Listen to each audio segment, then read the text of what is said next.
حضرات مکرم، یہاں پہ میں ایک اور بات کہنے لگا ہوں کہ آغاز وحی سے پہلے، اعلان نبوت سے پہلے میرے آقا کریم حضور علیہ السلام کی اگر شہرت ہے تو صادق اور امین ہونے کے حوالے سے ہے۔ میں ذرا علماء کو خاص طور پر متوجہ کرنا چاہوں گا۔ دیکھیے، بات یہ ہے کہ شہرت مخصوص ماحول میں ہوتی ہے۔ میں ذرا اس بات کو شاید بغیر مثال کے صحیح طور پر سمجھا نہ سکوں۔ اگر کوئی ایسا علاقہ ہو جہاں پر پہلوان بہت زیادہ ہوں، جہاں پر جگہ جگہ اکھاڑے ہوں، ہر جگہ وہ داؤ پیچ چلتے ہوں، وہ جناب کشتیاں ہوتی ہوں، اور لوگ اپنے بچوں کو اسی طرح پروان چڑھاتے ہوں اور ان کو پہلوان بناتے ہوں، ایسے ماحول میں اگر کوئی دبلا پتلا شخص وہ علم و فضل کی بات کرے تو کیا اس کا زیادہ چرچا ہوگا علم و فضل کے حوالے سے؟ نہیں۔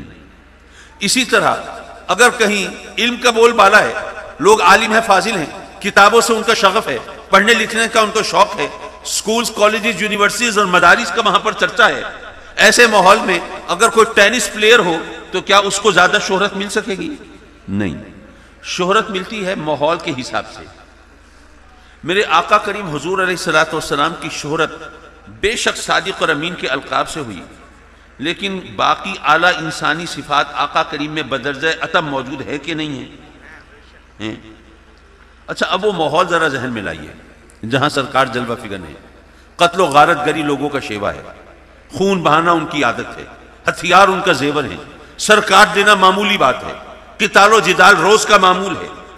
ایسے ماحول میں اگر کوئی بہادر ہو، کوئی شجاع ہو، کوئی دلیر ہو تو اس کی شہرت دلیری کے حوالے سے ہونی چاہیے۔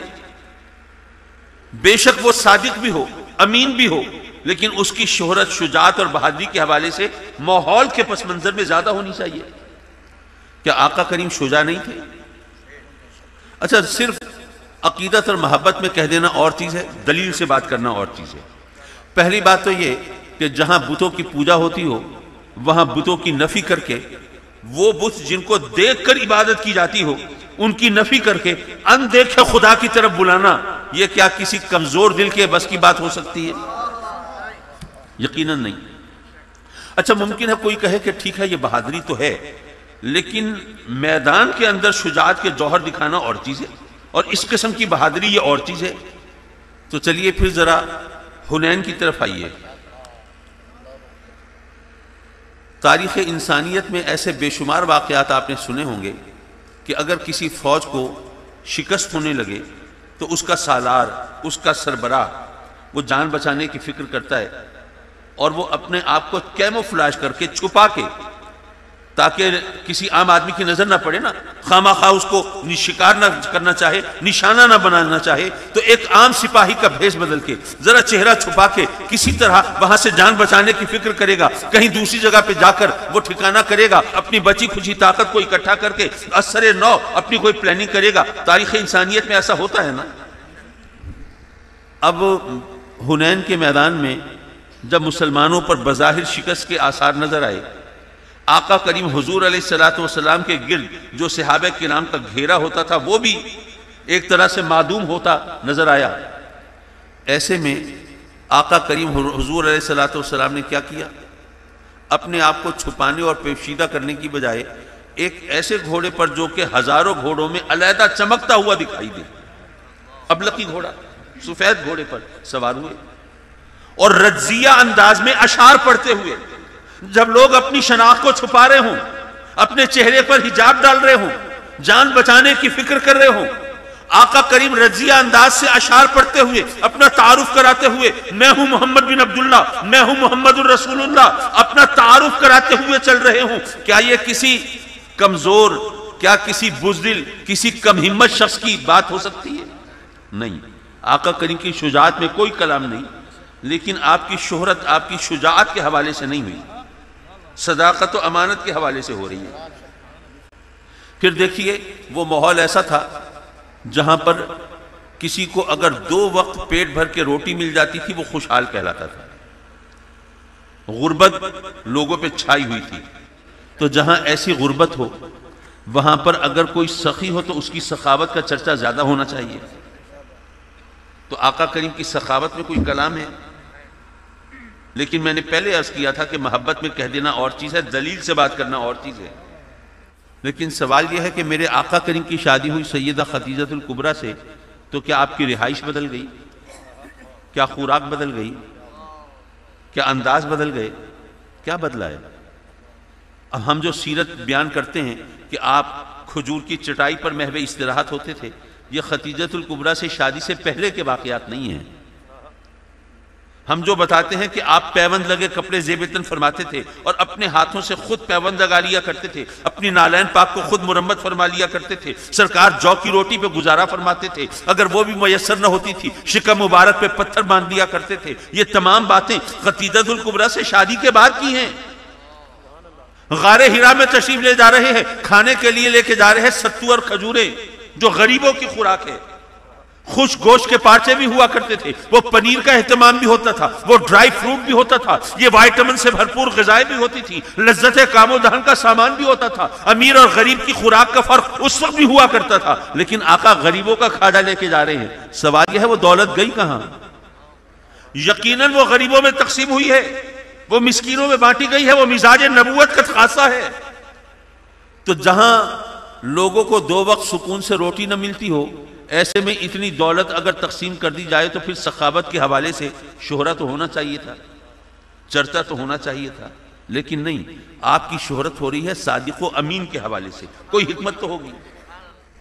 میرے آقا کریم نے اللہ کے حکم پر جب پہلی بار اعلان نبوت فرمایا، علل اعلان لوگوں کو اسلام کی طرف بلایا، صفا کے پہاڑ پر جلوہ فگن ہوئے، لوگوں کو پکارا۔ اس وقت کا طریقہ یہی تھا نا، آقا کریم بھی صفا کے پہاڑ پر جلوہ فگن ہوئے، لوگوں کو بلایا، دستور کے مطابق لوگ جمع ہو گئے۔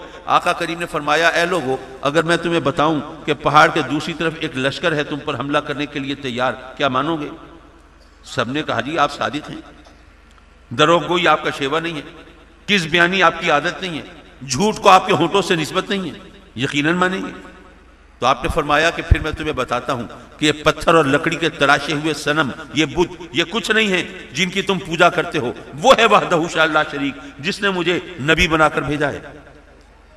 حضرات مکرم غور کیجئے، جب آقا کریم بتوں سے ہٹا کر رب کی بارگاہ میں لوگوں کو بلا رہے ہیں تو موقع تو یہ تھا، فصاحت کلام کا تقاضا تو یہ تھا کہ رب کی عظمت کا ذکر ہوتا اور بتوں کی وہ قسم پرستی اور بیچارگی اور لاچاری کا ذکر ہوتا۔ آقا کریم فرماتے یہ بت جو مکھی نہیں اڑا سکتے، جو کچھ نہیں کر سکتے، ارے میں اس کی طرف بلا رہا ہوں جو وحدہ لا شریک ہے، جو قادر مطلق ہے، جو علیم و خبیر ہے، جو حی و قیوم ہے، جو سمیع و بصیر ہے، جو ستار و غفار ہے۔ اس کی صفات کا ذکر ہوتا، اس کی قدرت کا ذکر ہوتا، نہیں، اس کی قدرت کا ذکر نہیں، اس کی صفات کا ذکر نہیں، اس کی شان کا ذکر نہیں۔ آقا کریم یہ بھی نہیں بتاتے کہ اے لوگوں میرے پاس جبریل آئے ہیں، اللہ کی طرف سے فرشتہ آیا ہے، مجھے پیغام ملا ہے، یہ حکم ملا ہے، نہیں، فرماتے ہیں اے لوگوں مجھے صادق مانتے ہو، مجھے امین مانتے ہو، مجھے خطاؤں سے پاک مانتے ہو؟ اے لوگوں اگر مجھے مانتے ہو تو اس کو بھی مان لو۔ یارو تاریخ شاہد ہے، ماننے والوں نے پہلے مصطفیٰ کو مانا ہے، بعد میں خدا کو مانا ہے۔ صادق ہونے کا ظہور کیسے ہو رہا ہے؟ وہ اس طرح کہ رب کائنات نے گویا یہ فرمایا، اے محبوب انہوں نے خود تجھے صادق کا لقب دیا ہے نا، اب جب تو اعلان نبوت کر رہا ہے، اب اگر یہ تیری تکذیب کرتے ہیں تو اے محبوب تجھے جھوٹا کہنے سے پہلے ان کو ماننا پڑے گا کہ یہ خود جھوٹے ہیں، کیونکہ صادق تو خود کہتے رہے نا تجھے۔ اب یہ ماننا پڑے گا کہ تجھے جو صادق کہتے تھے جھوٹ بولتے تھے، جو خود زبان سے اپنے جھوٹے ہونے کا اعتراف کر لے پھر وہ کچھ بھی کہتا پھرے، اس کی بات کی حیثیت کیا ہے؟ تو یہ صادق ہونے کے لقب سے میرے آقا کریم کی تصدیق کی اہمیت واضح ہوئی اور تکذیب کے بے وقت ہونے کا اظہار ہوا۔ اب ذرا امین کی طرف آ جائیے۔ میرے آقا کریم حجۃ الوداع کے موقع پر میدان عرفات میں جلوہ فگن ہے اور تکمیل دین کی آیت نازل ہوتی ہے۔ صحابہ کرام فرحت و انبساط کی کیفیت میں ہیں۔ تکمیل دین کا اعزاز ملا ہے تو ہمارے نبی کو، کسی اور نبی کو نہیں ملا۔ اب جب دین مکمل ہو چکا تو لگتا ہے کہ اب فراق کی گھڑیاں آ گئی ہیں، اب ہجر کا موسم آ گیا ہے، اب جدائی کے لمحات آ گئے ہیں، اب یہ چہرہ نگاہوں سے اوجھل ہونے والا ہے۔ جب یہ کیفیت ہوتی ہے تو باقی صحابے وہ بھی رنجیدہ ہوتے ہیں، غمگین ہوتے ہیں۔ میرے آقا کریم ان کی رقت قلب کے پیش نظر نصیحت فرماتے ہیں اے لوگو کیا میں نے تمہیں دین کے تمام احکام بتا دیے، شریعت کی تمام باتیں تم تک پہنچا دیں؟ سب گواہی دیتے ہیں بے شک پہنچا دیں۔ آقا کریم ان کو گواہ کرتے ہیں، رب کائنات کو گواہ کرتے ہیں۔ حضرات مکرم میں سوچنے لگا کہ مولا اب وہاں پر لاکھ سے زیادہ صحابہ کرام کا اجتماع ہے، کیا ان میں کوئی ایک بھی ایسا صحابی نہیں تھا جو آقا کریم کی بارگاہ میں عرض کر سکتا کہ سرکار آپ ہم سے پوچھ رہے ہیں دین کی باتیں پہنچا دی یا نہیں، شریعت کے احکام منتقل کر دیے یا نہیں؟ بھئی وہی تو آپ کے پاس آتی تھی، ہمارے پاس تو نہیں آتی تھی۔ جبریل آتے تھے پیغام لے کے اللہ کی طرف سے آپ کے پاس، یہ آپ کو پتا ہوگا یا آپ کے رب کو پتا ہوگا، ہم سے کیا پوچھ رہے ہیں؟ کوئی شریعت کے احکام اور دین کی باتوں کی کوئی فہرست تو نہیں آئی تھی کہ جناب ایک ہمارے پاس ہو ایک آپ کے پاس ہو، ہم بیٹھ کے ٹیلی کر لیں، ہاں یہ حکم بھی آ گیا، یہ بھی آ گیا، یہ بھی آ گیا، ایسا تو نہیں ہے۔ پھر ہم سے کیا پوچھ رہے ہیں؟ اگر آقا کریم نے دریافت کرنا ہے تو پوچھیں صحابہ کرام سے جو آقا کریم کے اشارے پر سر کٹانے کے لیے تیار، گھر بار لٹانے کے لیے تیار۔ اگر پوچھنا تھا تو مخالفین سے پوچھا ہوتا، نہیں۔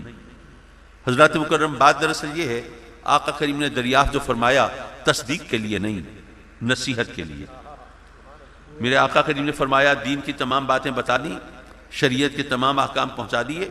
صحابہ نے گویا یہ عرض کی کہ آقا ہم تو آپ کو اس وقت امین مانتے تھے جب آپ کے نام کا کلمہ بھی نہیں پڑھا تھا، جب آپ کے غلاموں میں شامل بھی نہیں ہوئے تھے۔ ہم اس وقت مانتے تھے کہ آپ اللہ کے بندوں کی امانت پہ خیانت نہیں کرتے۔ آج آپ کے غلام ہو کر، کلمہ پڑھ کر، مسلمان ہو کر یہ کیسے سوچ سکتے ہیں کہ آپ نے اللہ کے ساتھ خیانت کی ہوگی؟ اس لیے ہم گواہی دیتے ہیں آپ نے دین کے تمام احکام پہنچا دیے ہیں، تکمیل دین ہو چکا ہے۔ اور پوچھنے کا سبب کیا تھا؟ یہ نصیحت تھی۔ آقا کریم نے گویا یہ فرمایا اے میرے صحابیوں، میرا جب دنیا سے پردہ کرنے کا وقت آ رہا ہے میں تم سے پوچھ رہا ہوں، حالانکہ میرے بارے میں کوئی شبہ نہیں کر سکتا کہ میں نے کوئی کسر چھوڑی ہوگی، کوئی چیز چھپائی ہوگی، لیکن میں تم سے پوچھ کے رخصت ہو رہا ہوں دین کے تمام احکام بتا دیے یا نہیں، شریعت کی تمام چیزیں تم تک پہنچا دی یا نہیں؟ اے صحابیوں، یہ تمہارے لیے اب میری سنت ہے، جب تم دنیا سے رخصت ہونے لگو تم تابعین سے اسی طرح پوچھ کے جانا۔ جب تابعین دنیا سے رخصت ہوں وہ تبع تابعین سے پوچھ کے جائیں، ہر جانے والی نسل آنے والی نسل سے پوچھ کے دنیا سے رخصت ہو، بھئی دین کی باتیں تم تک پہنچا دی یا نہیں، شریعت کے احکام تمہیں بتا دیا یا نہیں۔ اگر ہر جانے والی نسل آنے والی نسل سے پوچھ کر رخصت ہوگی تو کون سی نسل ہوگی جو دین سے بے بہرا ہوگی؟